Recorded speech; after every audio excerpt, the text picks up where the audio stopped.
पहले तो मैं आप सब लोगों को बहुजन संवाद की पूरी टीम को बधाई देना चाहता हूं कि आप लोगों ने 100 दिन तक आज 100 दिन पूरे हो चुके हैं और आप लोगों ने बहुत ही सफलता से इस संवाद की प्रक्रिया आगे बढ़ाई है।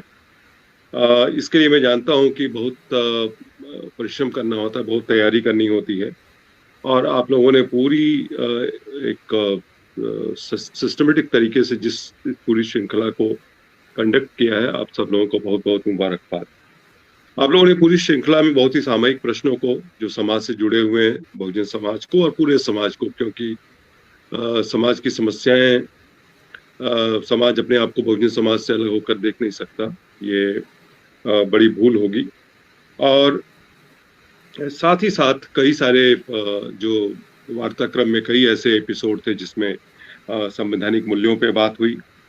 और जो सबसे बड़ी बात मैंने पूरी श्रृंखला में देखी कि एक बहुत ही सकारात्मक तरीके से, बहुत ही शालीन और सौम्य तरीके से पूरा वार्तालाप चला। जितने भी वक्ता थे, गंभीर वक्ता थे, या तो सामाजिक कार्यकर्ता थे, सोशल एक्टिविस्ट थे, या विद्वान लोग थे, या कोई भी समाज में लीडरशिप रोल में वो लोग थे।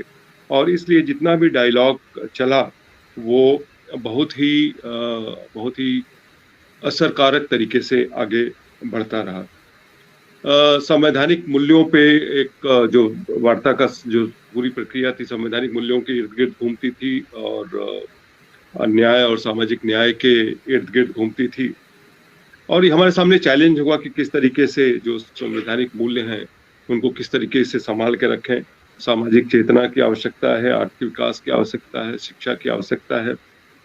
और ये जो संवाद की प्रक्रिया है ये बहुत ही महत्वपूर्ण थी। और संवाद कई स्तर पे हमें आगे इस संवाद को आगे बढ़ाना होगा, मेरा मानना है। देश में अलग अलग लोगों को, जो समाज से जुड़े हुए, समाज को प्रभावित करते हैं, उनको जोड़ना होगा। अलग अलग देश के अलग अलग हिस्सों से, समाज के अलग अलग तबकों से संगठनों को जोड़ना होगा। और ये भी देखना होगा, बहुत ही महत्वपूर्ण है, कि अलग अलग लोगों और संगठनों के प्रयास एक दूसरे के खिलाफ ना हो। क्योंकि आजकल जो स्थिति खड़ी हो रही है उसमें ये तो एक तो संकलन की कमी कहीं कहीं पे दिखती है, दूसरा दूसरा ये भी है कि कहीं कहीं पे विचार और कार्य एक दूसरे के खिलाफ होते हैं। तो जो बहुत ही वेल मीनिंग लोग हैं, अच्छे इरादे से लोग काम कर रहे हैं, उनके भी जो प्रयास हैं वो सिंक्रोनाइज नहीं हो पाते।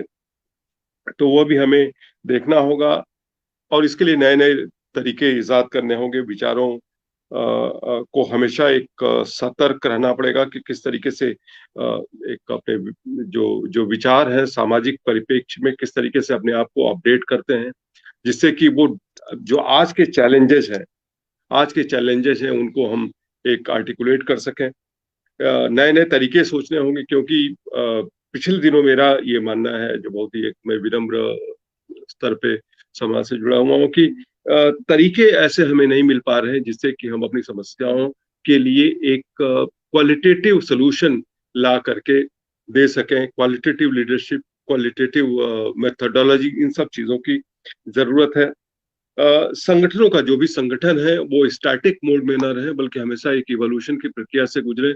क्योंकि आज के जमाने में जो जो जो आर्थिक परिस्थिति है और जो टेक्नोलॉजी है, दोनों एक बहुत बड़ा चैलेंज आपके सामने ला रहे हैं। उस चैलेंजेस को अपने वो स्वीकार कर सके या उसका सामना कर सके, उसके लिए हमें हमेशा एक उद्भव की प्रक्रिया से, इवोल्यूशन की प्रक्रिया से गुजरना होगा। कोविड ने एक बहुत बड़ा चैलेंज हमारे सामने डाला है। अभी मैं 1-2 दिन पहले अखबार में पढ़ रहा था कि पिछले दिनों जो अनएम्प्लॉयमेंट, जो लोग भी रोजगार खोए हैं जिन लोगों ने, उसमें से ज्यादा जो परसेंटेज है वो बहुजन समाज के लोगों का है, गरीब लोगों का ज्यादा परसेंटेज है। तो ये जो exponential marginalisation of the weaker sections है, ये हमारे लिए, जो कि कोविड के कारण हुआ, इसके बारे में हमें सोचना होगा और किस तरीके से इस समस्या का हल करें ये हमें तलाशना होगा। जो लोग मजबूत लोग हैं आर्थिक और सामाजिक रूप से, वो इस चैलेंज की सिचुएशन में, परिस्थिति में अपने आप को रीओरिएंट कर लेंगे, नए तरीके से काम करना शुरू कर सके। लेकिन गरीब क्या कर सकता है? गरीब तो रिसीविंग एंड पे है, उसके हाथ में सिस्टम के नट बोल्ट नहीं है जिससे वो अपने हिसाब से उनको परिवर्तित कर सके।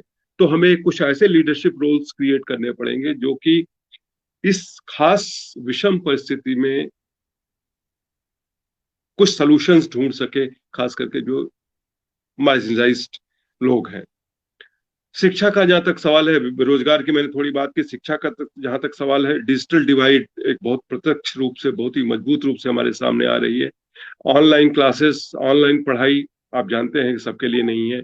बहुत एक बड़ी तादाद है जिनके पास ये सुविधाएं नहीं है, डिजिटल इंफ्रास्ट्रक्चर नहीं है जिससे कि वो ऑनलाइन पढ़ाई कर सकें, ऑनलाइन कोचिंग कर सकें। खास करके गांव के जो बच्चे हैं और खास करके जो गरीब और बहुजन समाज के बच्चे हैं, वो इस डिजिटल डिवाइड के बिल्कुल एक्सट्रीम में एक चले गए हैं। और इसके लिए ये जो चैलेंज है बहुत एम्प्लॉयमेंट का और शिक्षण का जो आज की परिस्थिति में जो क्रिएट हुआ है, उसके लिए हमको चैलेंजेस स्वीकार करने होंगे। और जो बहुजन समाज है, जो बहुजन समाज में संवाद की प्रक्रिया है, उसको इन नए चैलेंजेस को आइडेंटिफाई करके एक नया लीडरशिप बिल्डअप करना पड़ेगा।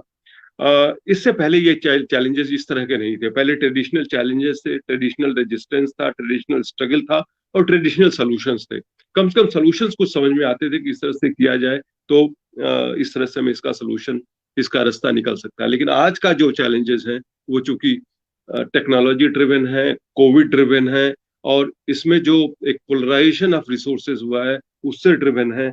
तो हम इसको एक नए तरीके से देख करके लीडरशिप को, जो भी बहुजन समाज की लीडरशिप है, और शायद बहुजन संवाद में आने वाले दिनों में अगर संवाद की प्रक्रिया चलती रहे तो इन सब इश्यूज पे हमको जरूर डिस्कस करना पड़ेगा और इसके रास्ते निकालने पड़ेंगे।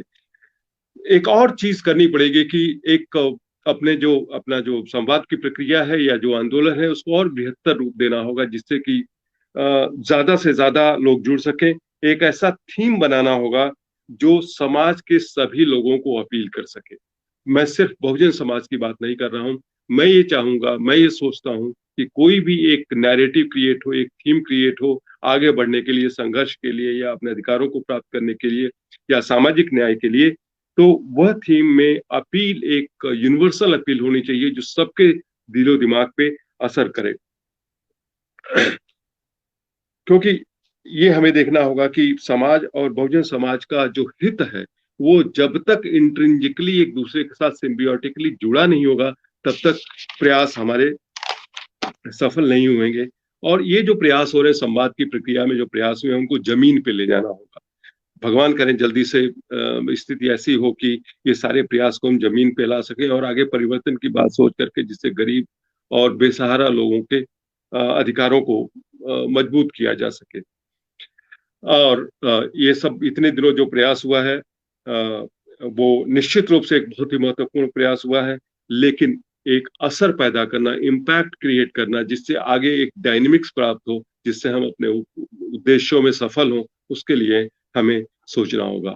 आप सबको मेरी तरफ से बहुत सारी शुभकामनाएं। ये जो प्रयास रहा और मुझे इस प्रक्रिया में शरीक किया, मैं बहुत ही अपने आप को गौरवान्वित महसूस करता हूँ कि आप लोगों ने जो कुछ भी सोचा, किस कारण से सोचा मुझे शरीक करने का मुझे पता नहीं, लेकिन जिस कारण से भी सोचा वो मेरे लिए बहुत ही सौभाग्य का विषय था और एक नए तरीके से मुझे जिंदगी को सोचने समझने का मौका मिला। धन्यवाद। जय हिंद।